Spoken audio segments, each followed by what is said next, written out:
आइए आज हम स्टडी करेंगे जो हमने वैद्युत आवेश एवं क्षेत्र चैप्टर पढ़ा है, उसमें जो एनसीईआरटी बुक में सारांश दिया गया है उसके बारे में। तो देखिए, कह रहा है कि विद्युत तथा चुंबकीय बल परमाणुओं, अणुओं तथा स्थूल द्रव्य के गुणधर्मों का निर्धारण करते हैं। स्थूल का मतलब जो बड़े स्तर पर जो द्रव्य हैं यानी मैटर है यानी पदार्थ है उसके।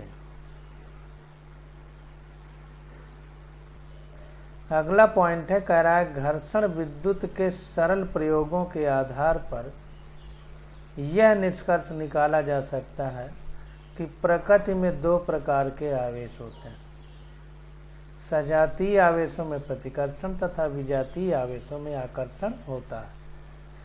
परिपाटी के अनुसार रेशम से रगड़ने पर कांच की छड़ पर धन आवेश होता है तथा फर से रगड़ने पर प्लास्टिक की छड़ पर ऋण आवेश होता है। तो ऐसा माना जाता है, परिपाटी के अनुसार का मतलब ऐसा माना जा रहा है। चालक अपने में से होकर सरलता से वैद्युत आवेश की गति होने देते हैं, जबकि विद्युत रोधी यानी इंसुलेटर ऐसा नहीं करते। धातुओं में गतिशील आवेश इलेक्ट्रॉन होते हैं। ध्यान दीजिए, धातुओं में गतिशील आवेश इलेक्ट्रॉन होते हैं। वैद्युत अपघट्यों में धनायन तथा ऋणायन दोनों ही गति करते हैं।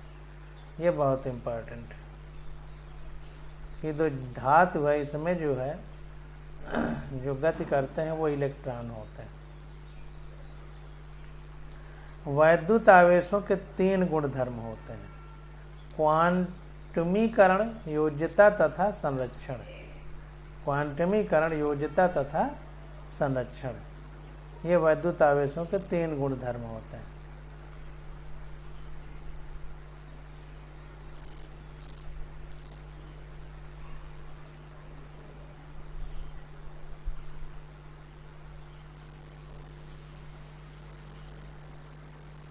अगर अंग्रेजी में देखा जाए तो electric charge has three basic properties, quantization, additivity and conservation. Additivity का मतलब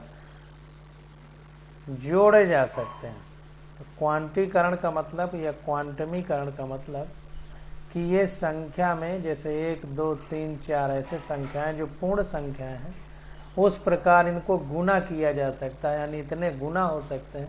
ऐसा नहीं हो सकता है कि आधा हो जाए या 3/4 हो जाए या 1/4 हो जाए या 0.5 हो जाए, तो ऐसा नहीं हो सकता। योज्यता मतलब इनको जोड़ा जा सकता है और संरक्षण मतलब आवेश जो होता है वो नष्ट नहीं होता, ना उत्पन्न किया। मतलब आवेश को जो है नष्ट और उत्पन्न करने का मतलब ये है कि वस्तु अनावेशित होगी और आवेशित होगी, परंतु उसको नष्ट नहीं कर सकते। जैसे अनावेशित हो रही है तो इसका मतलब धन ऋण मिल करके जो है उदासीन हो गए, और जब इलेक्ट्रॉन कहीं दूसरी जगह चला जाता है तो वस्तु धनावेशित हो जाती है। तो इसका मतलब इलेक्ट्रॉन नष्ट नहीं हुआ, वस्तु धनावेशित हुई है, तो कोई दूसरी वस्तु ऋणावेशित भी हुई है। तो यही कहने का मतलब है कि आवेश को नष्ट नहीं किया जा सकता, यही आवेश संरक्षण है। तो वैद्युत आवेश के क्वांटमीकरण से तात्पर्य है कि किसी वस्तु का कुल आवेश Q सदैव ही आवेश के एक मूल क्वांटम यानी E के पूर्णांकी गुणज अर्थात Q यानी होता है। जैसा हमने आपको बताया कि कितने गुना में किया जा सकता है, दशमलव वाली संख्या या भाग वाली संख्या का यहाँ कोई मतलब नहीं है कि आधा आवेश हो जाएगा। जहाँ n बराबर 0 +- 1 +- 2 +- 3 से डॉट डॉट, मतलब n जो है वो 0 हो सकता है, 1, 2, 3 कुछ भी हो सकता है, लेकिन पॉइंट में नहीं हो सकता। प्रोटॉन तथा इलेक्ट्रॉन पर क्रमशः +E तथा -E आवेश होते हैं। तो प्रोटॉन पर हम लोग इलेक्ट्रॉन के बराबर धन आवेश मानते हैं और ऋण आवेश का मतलब जो ऋणात्मक है इलेक्ट्रॉन उस पर माइनस इलेक्ट्रॉन के आवेश के बराबर ऋणात्मक आवेश मानते हैं। स्थूल आवेशों यानी बड़े पैमाने के जो आवेश हैं जिनके लिए n एक अत्यधिक बड़ी संख्या होती है में आवेश के क्वांटमीकरण की उपेक्षा की जा सकती है। तो बड़े पैमाने पर हम ये कह सकते हैं कि आवेश के लिए n की जो मात्रा है वो बहुत बड़ी हो सकती है, तो आवेश के क्वांटमीकरण की उपेक्षा की जा सकती है।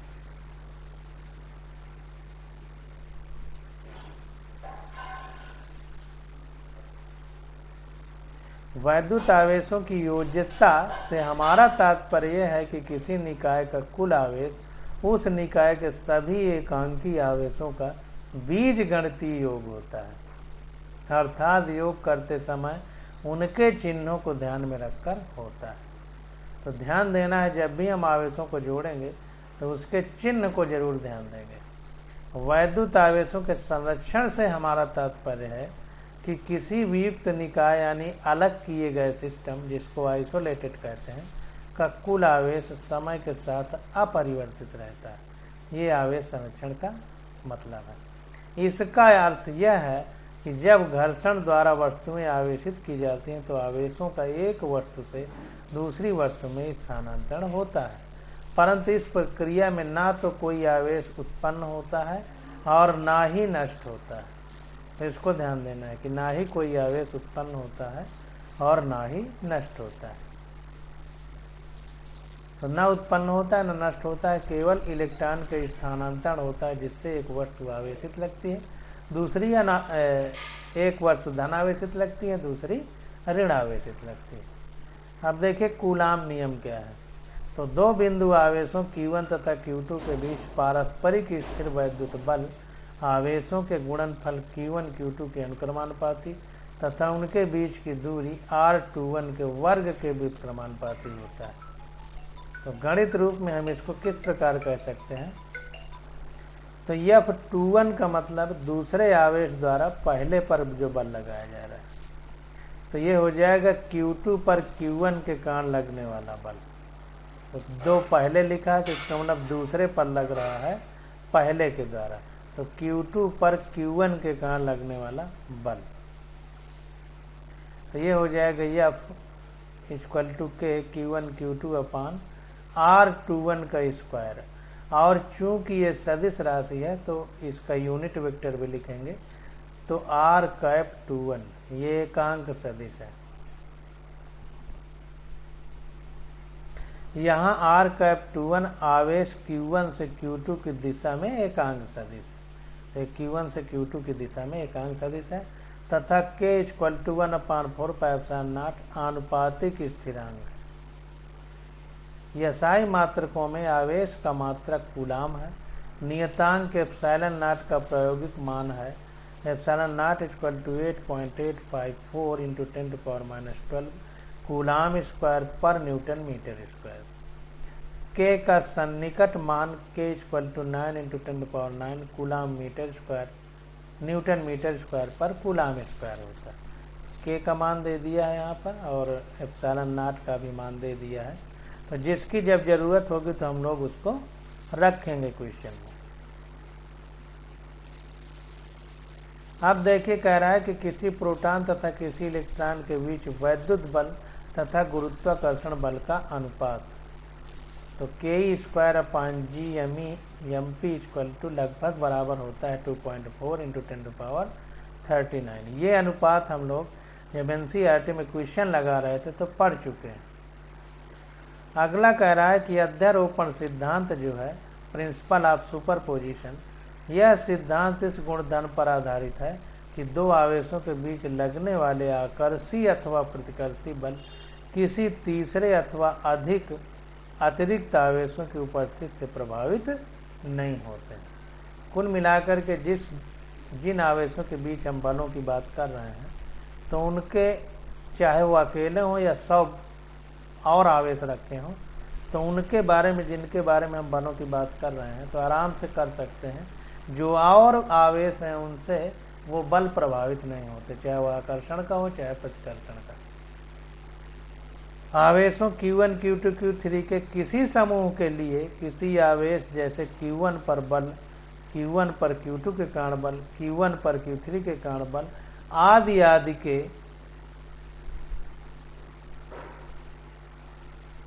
सदिश योग के बराबर होता है। प्रत्येक युगल के लिए यह बल पहले वर्णित दो आवेशों के लिए कूलाम के नियम द्वारा ही व्यक्त किया जाता है। तो कहने का मतलब ये है कि बहुत सारे आवेश हों तो जिनके जिनके बीच निकालना है वो बल कूलाम के नियम के हिसाब से लगा करके उनको सदिश योग की तरह जोड़ देंगे तो जो परिणामी बल होगा वो निकल आएगा।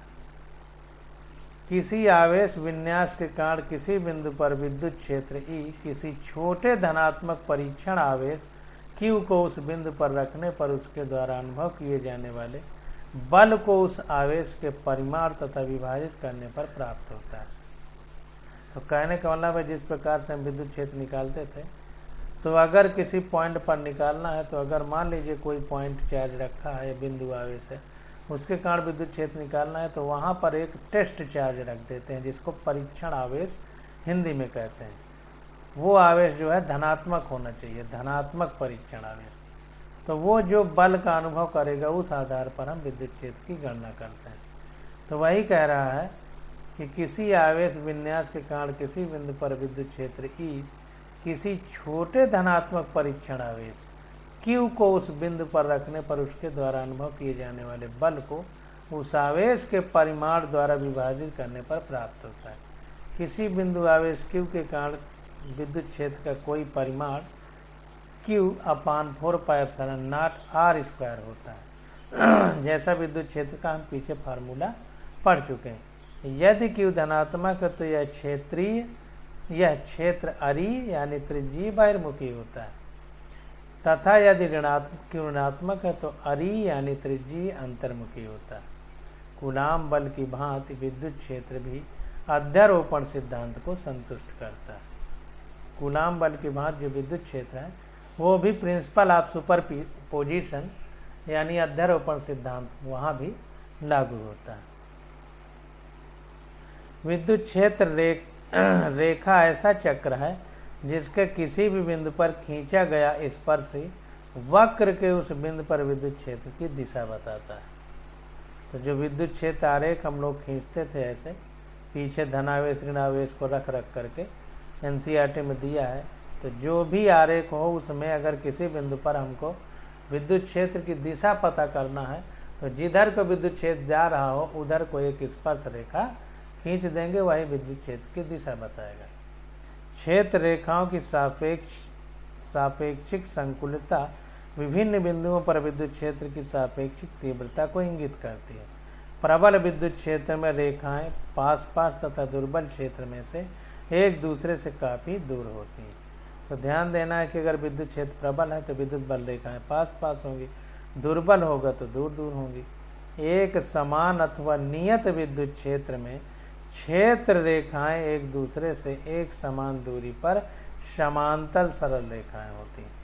तो अगर एक समान या नियत विद्युत क्षेत्र है तो विद्युत क्षेत्र की जो रेखाएं हैं वो समांतर रहेंगी और सरल रेखाएं होती हैं और एक समान दूरी पर होती हैं। इस बात को ध्यान देना है। अब पॉइंट नंबर 10 देखते हैं। कह रहा है क्षेत्र रेखाओं की कुल महत्वपूर्ण विशेषताएं इस प्रकार हैं। पहला क्या है, आवेश मुक्त दिक स्थान में क्षेत्र रेखाएं संतत वक्र होती हैं जो कहीं नहीं टूटती। तो अगर कहीं पर आवेश ना हो और खाली जगह हो तो वहां पर जो है कॉन्टिन्यूअस कर्व्ड यानी वक्र रूप में बल रेखाएं होती हैं जो कभी टूटती नहीं। दूसरा क्या है, दो क्षेत्र रेखाएं एक दूसरे को कदापि काट नहीं सकती हैं। ध्यान देना, क्यों नहीं काटती, क्योंकि एक ही बिंदु पर दो दिशाएं हो जाएंगी। अगर काट देगी तो दो दिशाएं लगेंगी, जबकि किसी एक बिंदु पर दो दिशाएं संभव नहीं। तीसरा पॉइंट क्या है, स्थिर वैद्युत क्षेत्र रेखाएं धन आवेश से आरंभ होकर ऋण आवेश पर समाप्त हो जाती हैं। ये संवृत पास यानी बंद लूप नहीं बना सकती। तो कहने का मतलब यह है कि एक के पास एक से धन वाले से निकलकर ऋण वाले में जाती हैं, बंद लूप नहीं बना सकती। बंद लूप बनाने का मतलब है कि जैसे धनावेश से गई तो फिर लौट करके ऐसे आ जाएं ताकि पूरा सर्किट कंप्लीट हो जाए, परिपथ कंप्लीट हो जाए। तो ऐसा नहीं होता है। धन से ऋण की ओर जाएंगे तो सब धन से ऋण की ही ओर जाएंगी, लौट के नहीं आएंगी, यानी बंद परिपथ नहीं बनाएंगे, यानी बंद लूप नहीं बनाएंगे। वैद्युत द्विध्रुव परिमाण में समान विजातीय दो आवेशों Q तथा -Q जिनके बीच पृथक्कन 2a हो, यानी बीच की दूरी 2a हो, का युग्म होता है। वैद्युत द्विध्रुव जो होता है, इसके द्विध्रुव आघूर्ण सदिश P का परिमाण 2qa होता है तथा यह द्विध्रुव अक्ष -q से q की दिशा में होता है। तो इसके द्विध्रुव आघूर्ण सदिश P का परिमाण जो है 2qa होता है तथा यह द्विध्रुव अक्ष -q से q की दिशा में होता है। तो ध्यान देना है कि जो द्विध्रुव आघूर्ण है उसका परिमाण 2qa होता है तथा इसकी दिशा माइनस से प्लस आवेश की तरफ होती है। अब आगे कह रहा है कि किसी वैद्युत द्विध्रुव का इसके निरक्षीय यानी एक्सियल पोजीशन तथा विषुवत रेखी यानी इक्वेटोरियल समतल अर्थात इसके अक्ष के लंबवत तथा इसके केंद्र से गुजरने वाले समतल पर इसके केंद्र से r दूरी पर विद्युत क्षेत्र। तो ये फार्मूले हैं, याद कर लेना है। तो E = -P/4πε0 1/a² + r² की पावर 3/2, ये लगभग बराबर होता है -P/4πε0 r3। यदि हमारा r जो है बहुत ज़्यादा हो a से, यानी जो द्विध्रुव के +q और -q चार्ज दिए गए हैं उनके मध्य की दूरी एक तरफ की जो है a होगी। तो a से जहाँ पर हमें द्विध्रुव आघूर्ण की बात मतलब निकालना है तो वो दूरी r बहुत दूर होना चाहिए, यानी r > a बहुत ज़्यादा होना चाहिए इस a से, तब हम इस प्रकार लिख सकते हैं। द्विध्रुव अक्ष पर केंद्र से r दूरी पर विद्युत द्विध्रुव क्षेत्र। तो द्विध्रुव विद्युत क्षेत्र का फार्मूला क्या होगा? अक्ष पर E बराबर होगा 2πr/4πε0 r² - a² का होल स्क्वायर। अगर यहाँ पर भी r बहुत ज़्यादा है a से तो हम इसको लिख सकते हैं 2p/4πε0 r3। इस तथ्य पर ध्यान देना चाहिए कि किसी द्विध्रुव का विद्युत क्षेत्र 1/r³ पर निर्भर होता है, जबकि किसी बिंदु आवेश के कारण विद्युत क्षेत्र 1/r² पर निर्भर होता है। तो ये बात ध्यान देना है कि अगर हम द्विध्रुव की बात करेंगे तो विद्युत क्षेत्र जो r है उसके 1/r³ द्वारा पर निर्भर करता है, जबकि अगर बिंदु आवेश यानी पॉइंट चार्ज होगा तो 1/r² पर निर्भर करेगा। अब अगला पॉइंट कह रहा है कि किसी एक समान विद्युत क्षेत्र E में कोई वैद्युत द्विध्रुव एक बल आघूर्ण टाउ का अनुभव करता है। टाउ = P/E होता है, परंतु किसी नेट बल का अनुभव नहीं करता। तो ध्यान देना है कि अगर एक समान विद्युत क्षेत्र है तो बल आघूर्ण का अनुभव करता है, लेकिन ध्यान देना है कि नेट बल का अनुभव नहीं करता। बल आघूर्ण मतलब घुमाने वाले बल का तो अनुभव करता है, लेकिन सीधा चलाने वाले बल का नहीं अनुभव करेगा। तो ये बहुत इंपॉर्टेंट है, इसको ध्यान देना। अब अगला पॉइंट है, देखिए कह रहा है कि वैद्युत क्षेत्र E का किसी लघु क्षेत्रफल अवयव ΔS से गुजरने वाला फ्लक्स ΔΦ = E.ΔS सदिश क्षेत्रफल अवयव ΔS बराबर ΔSn²। यहाँ सदिश क्षेत्रफल अवयव जो ΔS है यानी क्षेत्रफल को सदिश क्षेत्रफल कह रहा है, तो इसमें क्षेत्रफल का परिमाण इंटू एकांक सदिश यानी यूनिट वेक्टर का गुणा कर देंगे। तो देखिए नीचे कह रहा है कि यहाँ ΔS क्षेत्रफल अवयव का परिमाण तथा n² क्षेत्रफल अवयव के लंबवत त्रिज्यीय एकांक सदिश है, जिसे काफी छोटे क्षेत्र के लिए समतली माना जा सकता है। तो ये हम पीछे एनसीईआरटी में पढ़ भी चुके हैं। किसी बंद पृष्ठ के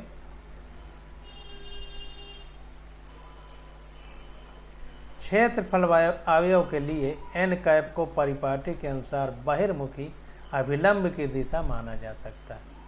तो n² को हम बहिर्मुखी और पृष्ठ के लंबवत मान सकते हैं। अब देखिए गाउस नियम आ जाता है। तो कह रहा है गाउस नियम क्या है?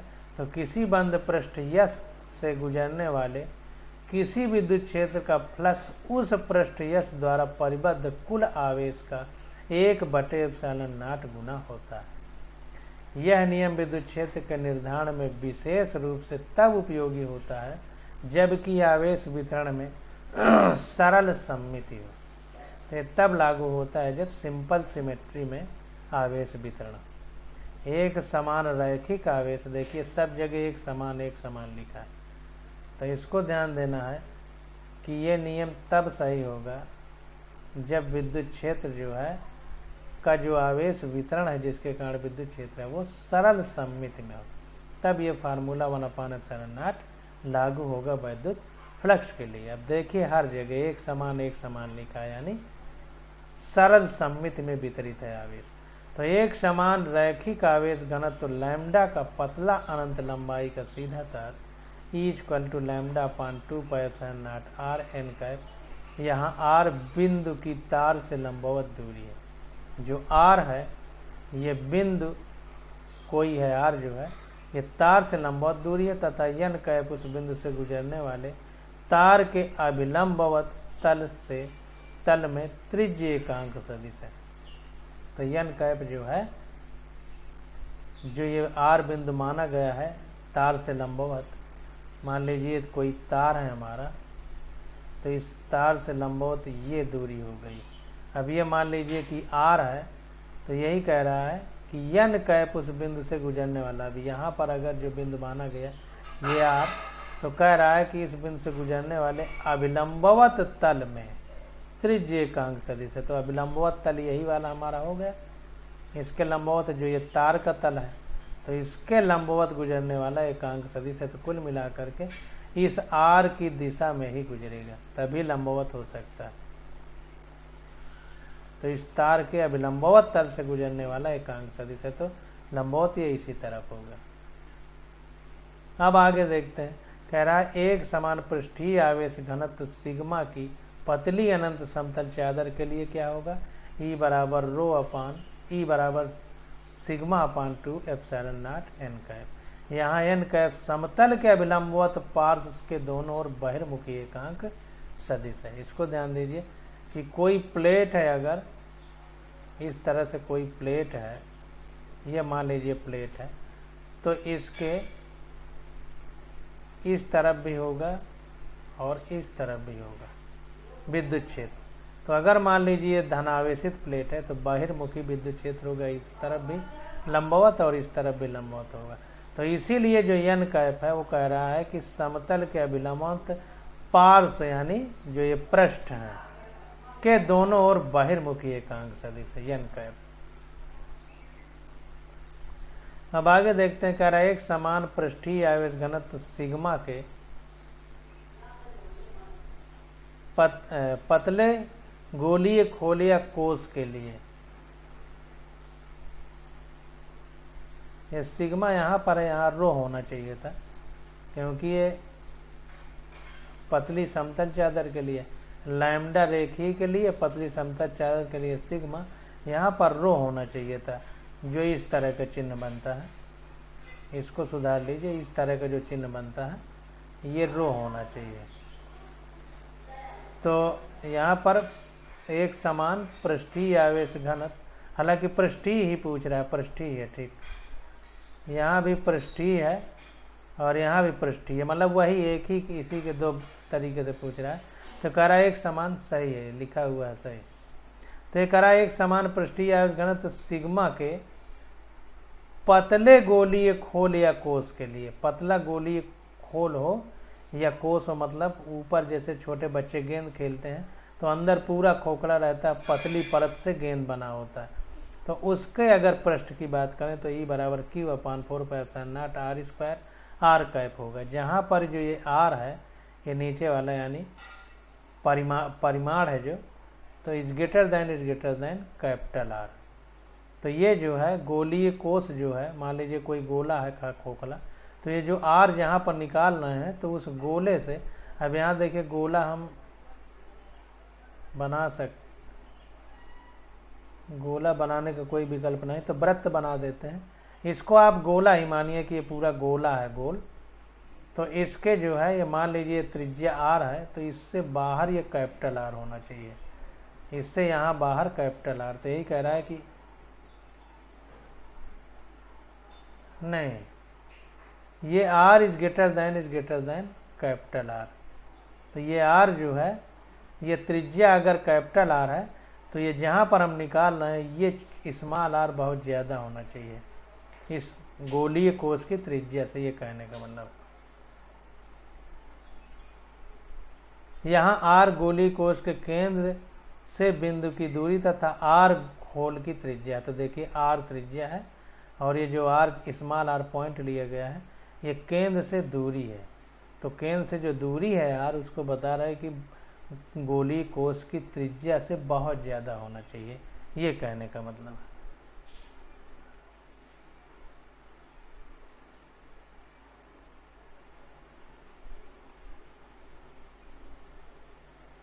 अब देखिए कह रहा है कि खोल का कुल आवेश Q है जहाँ Q बराबर 4 पाई R स्क्वायर सिग्मा है। तो पृष्ठ का क्षेत्रफल 4 पाई R स्क्वायर होता है और सिग्मा का गुणा कर दिया पृष्ठ, तो ये पृष्ठ का आवेश आ गया। तो पीछे हम लोग पढ़ भी चुके हैं। तो खोल के बाहर किसी बिंदु पर आवेश खोल के कारण विद्युत क्षेत्र इस प्रकार होता है जैसे कि समस्त आवेश खोल के केंद्र पर ही केंद्रित हो। ये भी हम लोग पढ़ चुके हैं। यही परिणाम किसी एक समान आयतन आवेश घनत्व के ठोस गोले के लिए भी सत्य होता है। खोल के अंदर सभी बिंदुओं पर विद्युत क्षेत्र शून्य होता है। तो खोल के अंदर जो सभी बिंदु होते हैं वहाँ पर विद्युत क्षेत्र शून्य होता है, इसको ध्यान रखना।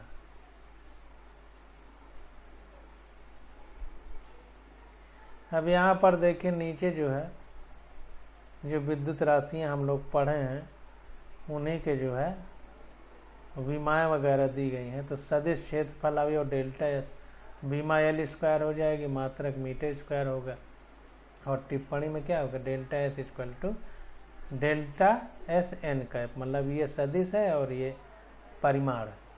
विद्युत क्षेत्र को कैपिटल ई से लिखते हैं। बीमा इसकी देखी जाए तो ml की पावर -3 एक -1 होती है। वोल्ट प्रति मीटर इसका मात्रक होता है। वैद्युत फ्लक्स फाई का मात्रक विमा होती है ml3 a की पावर -, वोल्ट मीटर इसका मात्रक होता है। Delta phi equal to E into delta S होता है। द्विध्रुव आघूर्ण P की विमा होती है LTA और इसका मात्रक होता है कूलाम मीटर। ऋण आवेश से धन आवेश की ओर निर्दिष्ट सदिश होता है। दिशा ऋण आवेश से धन आवेश की ओर होती है। आवेश घनत्व, अगर रैखिक आवेश घनत्व है तो उसको लैम्डा से लिखते हैं। L इनवर्स TA कूलाम पर मीटर, आवेश बटे लंबाई इसका वो हो जाएगा, मतलब लैम्डा, क्योंकि ये लंबाई के अंतर्गत रैखिक है। पृष्ठीय है तो सिग्मा इक्वल टू L की पावर -2 TA हो जाएगा, कूलाम पर मीटर स्क्वायर हो गया। क्षेत्रफल है तो मीटर स्क्वायर, लंबाई थी तो मीटर था, आवेश बटे क्षेत्रफल हो जाएगा। आयतन की बात करें तो देखिए रो लिखा है जो हम बता रहे थे, सिग्मा है ये रो है। तो L की पावर -3 TA कूलाम पर मीटर क्यूब, आवेश बटे आयतन हो जाएगा क्योंकि आयतन की बात कर रहा है। तो इस प्रकार से ये जो है हो गया। अब आ जाता है हमारा विचारणीय विषय। तो विचारणीय विषय में हम देखते हैं तो कह रहा है कि आपको यह आश्चर्य हो सकता है कि नाभिक में प्रोटॉन जिन पर धनावेश है तभी एक साथ कसे रहकर कैसे समाये हुए। तो ये कह रहे हैं कि जब धन धन आवेश है तो प्रतिकर्षण होकर के पूरे नाभिक को फाड़ देना चाहिए, नष्ट कर देना चाहिए, परंतु एक साथ कैसे समाये हुए, वे एक दूसरे से दूर क्यों नहीं उड़ जाते। आप यह सीखेंगे कि एक तीसरे प्रकार का मूल बल भी है जिसे प्रबल बल कहते हैं और यही बल प्रोटॉनों को एक साथ बांधे रखता है, परंतु दूरी का यह परिसर जिसमें यह बल प्रभावी होता है बहुत छोटा, यानी 10⁻⁻14 मीटर है। यथार्थ रूप में यही नाभिक का साइज है। साथ ही क्वांटम यांत्रिकी के नियमों के अनुसार इलेक्ट्रॉनों को प्रोटॉनों के शीर्ष पर अर्थात नाभिक के भीतर बैठने की अनुमति भी नहीं है। इसी से परमाणुओं को उनकी रचना प्राप्त है और उनका प्रकृति में अस्तित्व है। तो कहने का मतलब ये है कि नाभिक के अंदर जिसकी त्रिज्या लगभग 10⁻⁻14 मीटर है, इस त्रिज्या पर जो प्रोटॉन होते हैं, तो प्रोटॉन में चूंकि धन आवेश होता है, एक दूसरे से प्रतिकर्षण बल द्वारा खत्म कर देना चाहिए नाभिक को, लेकिन ये बता रहा है कि अगर दूरी बीच की 10⁻⁻14 मीटर से कम है तो एक प्रबल बल लगता है जो मूल बल होता है, जो कि जो है नाभिक के प्रोटॉनों को बांधे रहता है। और वो किस साइज पर काम करता है? 10⁻⁻14 मीटर से कम या इसके बराबर। कूलाम बल तथा गुरुत्वाकर्षण बल एक समान व्युत्क्रम वर्ग नियम का पालन करते हैं, परंतु गुरुत्वाकर्षण बल का केवल एक ही चिन्ह सदैव आकर्षी होता है, जबकि कूलाम बल के दोनों चिन्ह आकर्षी तथा प्रतिकर्षी हो सकते हैं। एनसीईआरटी में हमने इसको अंडरलाइन किया है, जिसमें विद्युत बलों का निरसन हो सकता है।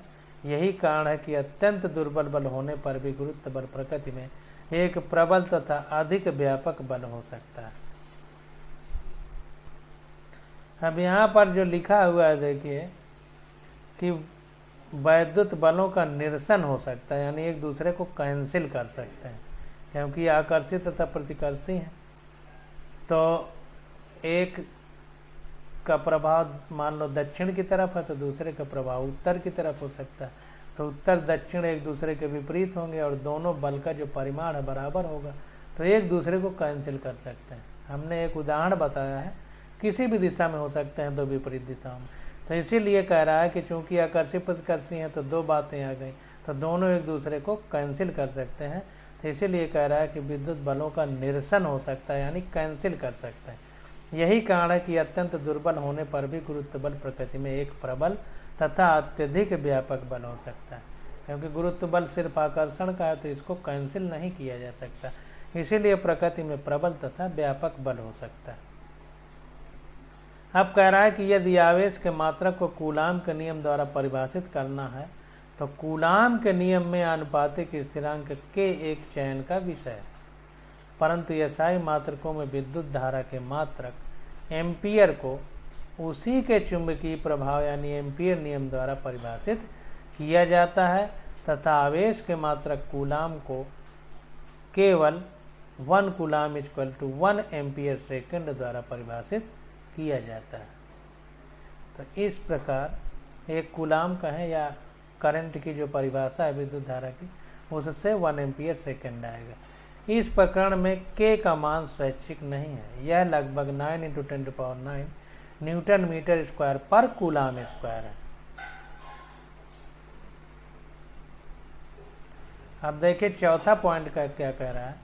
कह रहा है स्थिरांक K का अत्यधिक बड़ा मान अर्थात विद्युत प्रभाव की दृष्टि से आवेश के मात्रक 1 कूलाम का बड़ा आकार मान इस कारण से है क्योंकि जैसा कि बिंदु 3 में उल्लेख किया जा चुका है, आवेश के मात्रक को चुंबकीय बलों यानी विद्युतवाही तारों पर लगे बलों के पदों में परिभाषित किया गया है, जो कि व्यापक रूप से वैद्युत बलों की तुलना में बहुत दुर्बल होते हैं। यही कारण है कि 1 एम्पियर चुंबकीय प्रभावों के लिए युक्ति संगत मात्रक है 1 कूलाम = 1 एम्पियर सेकंड, वैद्युत प्रभावों के लिए एक अत्यधिक बड़ा मात्रक। अगला पॉइंट है, कह रहा है आवेश का योज्यता यानी जोड़ने वाला गुणधर्म कोई सुस्पष्ट गुणधर्म नहीं है। यह इस तथ्य से संबंधित है कि वैद्युत आवेश से कोई दिशा संबंध नहीं होती, आवेश एक अदिश राशि है, तो इस प्रकार से उसको सीधा जोड़ा जा सकता है। आवेश केवल घूर्णन के अंतर्गत ही अदिश अर्थात अचर या परिवर्तनीय नहीं है, यह आपेक्षिक गति में भी निर्देश फ्रेमों के लिए अचर है। यह कथन प्रत्येक अदिश के लिए सदैव सत्य नहीं। तो ये कह रहा है कि आवेश केवल घूर्णन के अंतर्गत ही अदिश नहीं है, यह आपेक्षिक गति यानी रिलेटिव मोशन में भी निर्देश फ्रेमों के लिए अचर है यानी परिवर्तनशील नहीं है। यह कथन प्रत्येक अदिश के लिए सदैव सत्य नहीं, यानी सब के लिए सत्य नहीं है, केवल आवेश की बात की जा रही है। जैसे उदाहरण दे रहा है, कह रहा है गतिज ऊर्जा घूर्णन के अंतर्गत अदिश है, परंतु यह आपेक्षिक गतियों में निर्देश फ्रेमों के लिए अचर नहीं है, यानी हमेशा गतिज ऊर्जा बनी रहे, या जरूरी नहीं, कम ज़्यादा भी हो सकती है, यानी परिवर्तनीय है। अथवा इस दृष्टि से तो द्रव्यमान भी अचर नहीं है। तो अगर इस तरह से देखा जाए तो द्रव्यमान भी परिवर्तनीय है, हमेशा कांस्टेंट नहीं रहता, क्योंकि गतिज ऊर्जा है तो उसके फार्मूले में आता है 1/2 mv²। तो यम हमारा द्रव्यमान ही है। तो जब गतिज ऊर्जा अचर नहीं है तो इस तरह से द्रव्यमान भी अचर नहीं है। किसी वियुक्त निकाय यानी आइसोलेटेड सिस्टम, यानी जो अलग किया गया है, के कुल आवेश का संरक्षण एक ऐसा गुणधर्म है जो बिंदु क्षय के अंतर्गत आवेश की अदिश प्रकृति पर निर्भर नहीं करता। तो वैद्युत संरक्षण का नियम, जो आवेश संरक्षण का नियम है, ये कह रहा है 6वें पॉइंट में जो हमने पढ़ा है कि वैद्युत आवेश की अदिश प्रकृति होती है, तो इस पर निर्भर ही नहीं करता। संरक्षण किसी दिए गए निर्देश फ्रेम में समय की अपरिवर्तनीयता की ओर संकेत करता है। कोई राशि अदिश होते हुए भी संरक्षित नहीं हो सकती। मतलब कोई राशि ऐसी हो जो अदिश हो तो जरूरी नहीं कि वो संरक्षित रहे, वो संरक्षित नहीं भी रह सकती है। किसी अप्रत्यास्थ संघटन में गतिज ऊर्जा की बात, जैसे कोई अप्रत्यास्थ संघटन यानी इनइलास्टिक कोलिजन है, मतलब जैसे हम दो गीली मिट्टी की गेंद बना करके उनको एक दूसरे पे मार दें तो आपस में चिपक जाती हैं, यानी लौट के वापस नहीं आती, यानी ऊर्जा का संरक्षण नहीं होता यहाँ पर। तो इसीलिए कह रहा है कि ऊर्जा संरक्षित नहीं रहती है। कोई राशि यदि सोते हुए भी संरक्षित रहे जरूरी नहीं। तो जैसे यहाँ पर हो रहा है, इसके विपरीत सदिश राशि का संरक्षण भी हो सकता है। इसके विपरीत अगर कोई सदिश राशि है तो उसका भी संरक्षण हो सकता है।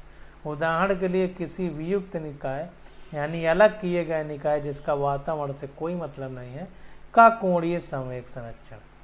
तो वियुक्त यानी आइसोलेटेड कोई निकाय है तो संवेग संरक्षण जो होता है, हमने कोणीय संवेग संरक्षण या संवेग संरक्षण पढ़ा, तो वो संरक्षित रहता है। तो गतिज ऊर्जा संरक्षित रह भी सकती है, नहीं भी रह सकती, जबकि कोणीय संवेग संरक्षित रहता है। ये कहने का, अभी इसी पर आधारित हम लोग बहुत सारे क्वेश्चन पढ़ेंगे, तो इन बातों को थोड़ा ध्यान रखिए। अगला बिंदु है, कह रहा है वैद्युत आवेश का क्वांटीकरण प्रकृति का मूल नियम है जिसकी अभी तक व्याख्या नहीं की जा सकी है। रोचक तथ्य यह है कि संगत यानी द्रव्यमान के क्वांटीकरण का कोई सदृश यानी अनुरूप नियम नहीं है। तो आवेश के क्वांटीकरण की बात तो हम करते हैं, लेकिन द्रव्यमान के क्वांटीकरण का भी कोई सदृश या अनुरूप नियम नहीं है। अध्यारोपण सिद्धांत यानी principle of superposition, super imposition यानी मतलब एक दूसरे पर अध्यारोपित होना यानी उसके ऊपर रखना को सुस्पष्ट नहीं मानना चाहिए, अथवा इसे सदिश के योग के नियम के समान नहीं मानना चाहिए। यह सिद्धांत दो बातें बताता है, किसी आवेश पर दूसरे आवेश के कारण बल किन्हीं अन्य आवेशों की उपस्थिति के कारण प्रभावित नहीं होता, तथा यहाँ कोई अतिरिक्त त्रिपिंड, चतुर्पिंड आदि बल नहीं होते जो केवल तभी उत्पन्न होते हैं जब दो से अधिक आवेश हों। तो कहने का मतलब है कि अगर दो आवेशों के बीच में हम बल की बात करें तो तीसरा अगर आवेश रखा है तो उसका बल इन दो आवेशों के बीच बल को डिस्टर्ब नहीं करता। अगला पॉइंट है कि किसी विविक्त आवेश, विविक्त यानी डिस्क्रीट आवेश विन्यास यानी सब जगह फैला है आवेश, सतत जिसको कह सकते हैं, नहीं असतत, असतत यानी कहीं है कहीं आवेश नहीं है। तो किसी विविक्त आवेश विन्यास के कारण विविक्त आवेशों की अवस्थिति पर विद्युत क्षेत्र प्रभावित नहीं, परिभाषित नहीं है। सतत आयतन आवेश वितरण के लिए यह वितरण में किसी भी बिंदु पर परिभाषित होता है। किसी पृष्ठीय आवेश वितरण के लिए विद्युत क्षेत्र पृष्ठ के आर पार विच्छिन्न होता है। विच्छिन्न का मतलब डिसकंटिन्यूअस यानी लगातार नहीं होता है। तो वही कह रहे कि किसी पृष्ठीय आवेश वितरण के लिए विद्युत क्षेत्र पृष्ठ के आर पार विच्छिन्न होता है यानी टुकड़ों में होता है, कंटिन्यूअस नहीं होता, डिसकंटिन्यूअस होता है। विच्छिन्न का मतलब डिसकंटिन्यूअस। किसी आवेश विन्यास जिसमें कुल आवेश शून्य है के कारण सभी बिंदुओं पर विद्युत क्षेत्र शून्य नहीं होता। उन दूरियों के लिए जो आवेश विन्यास के आकार की तुलना में बड़ी हैं, इसके क्षेत्र में कमी 1/r² से भी अधिक तीव्र गति से होती है, जो कि किसी एकल आवेश के विद्युत क्षेत्र की विशेषता है। तो 1/r² से भी तीव्र गति से कम होती है अगर किसी आवेश विन्यास का कुल आवेश शून्य है और सभी बिंदुओं पर विद्युत क्षेत्र शून्य नहीं है। तो कुल आवेश तो शून्य है, यानी धन आवेश और ऋण आवेश बराबर मात्रा में, तभी कुल आवेश शून्य होगा योग, लेकिन वहां पर विद्युत क्षेत्र शून्य नहीं होता। उन दूरियों के लिए जो आवेश विन्यास के कारण के आकार की तुलना में बड़ी होती है, तो वहां पर विद्युत क्षेत्र शून्य नहीं होता। लेकिन जो विद्युत क्षेत्र में कमी है वो 1/r² से भी अधिक तीव्र गति से मतलब कमी होती है, जो कि किसी एकल आवेश के विद्युत क्षेत्र की विशेषता है। ये एकल आवेश के लिए हमने फार्मूला बनाया था 1/4πε0 1/Q/r² विद्युत क्षेत्र किसका था? एक बिंदु आवेश या एकल आवेश के लिए। तो वही कह रहा है कि अगर बहुत विद्युत आवेश रखे हों और उनका आवेशों का कुल योग शून्य हो और फिर भी विद्युत क्षेत्र शून्य ना हो, तो बहुत दूरी की हम बात करेंगे तो वहां पर जो विद्युत क्षेत्र घटता है वो 1/r² से भी तीव्र गति से घटता है। एक वैद्युत द्विध्रुव इस तथ्य का एक सरलतम उदाहरण। जो वैद्युत ध्रुव है उसमें 1/r³ होता है, तो r² से भी तेजी से घटेगा। तो वही कह रहा है कि एक विद्युत द्विध्रुव इसका सरलतम उदाहरण है। अब देखिए आ जाता है अभ्यास। तो अभ्यास के अंतर्गत जो क्वेश्चन है इनकी स्टडी हम लोग अगले लेक्चर में करेंगे। आज बस यहीं तक।